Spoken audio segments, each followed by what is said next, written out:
Ricardo Carballo Calero naceu en Ferrol o 30 de outubro de 1910. Cursou estudos secundarios na Coruña e os seus estudos universitarios de Dereito e Filosofía e Letras en Santiago de Compostela.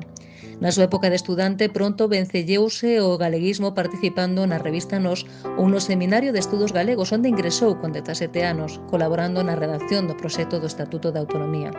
Nesta época publicou as súas primeiras obras poéticas tanto en castelán, como foi o caso de Trinitarias, como en galego, Vieiros. En 1936, a Guerra Civil Española topouno en Madrid preparando oposicións de ensino medio e Ricardo Carballo Calero incorporouse á loita armada no bando constitucional. Rematado o conflito, foi xulgado e condeado a 12 anos de cadea. Permíteselle os 2 anos voltar a Ferrol en réxime de liberdade condicional imposibilitado para acceder a calquera cargo público. Corría o ano 1940. En 1950 foi nomeado director do Colexio Figoi de Lugo, onde permaneceu durante 15 anos, mentras se doutoraba. Pasado este tempo, incorporábase ao Instituto Rosalía de Castro de Santiago e xa como profesor contratado á Universidade de Compostela. Foi nesta institución académica onde en 1972 convertíase no primeiro catedrático de Lingüística e Literatura Galega.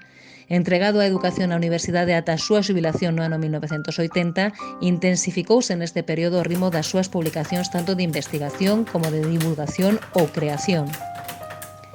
A obra de Carballo Calero é extensa e multiforme, basada na súa precocidade como creador e investigador e a súa entrega intensa e disciplinada ao longo da súa traxectoria vital, sempre alimentada pola marcada vocación e amor para as letras. O seu traballo foi recoñecido xa en vida como o dun gran investigador da literatura galega.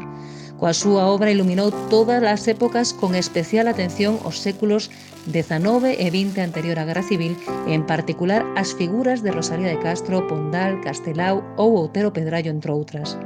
Considerábase fundamentalmente escritor e poeta, unha vertente a que suman outras como a súa dimensión de orador, os campos da narrativa e a lingüística e tamén o mundo do teatro e a crítica literaria.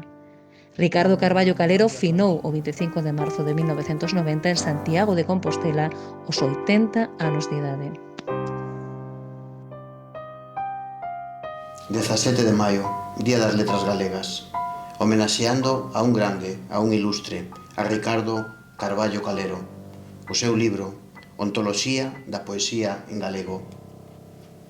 Poemas pendurados dun cabelo. Hai as preguntas que ende xamais serán contestadas. Vai o río cara ao mar.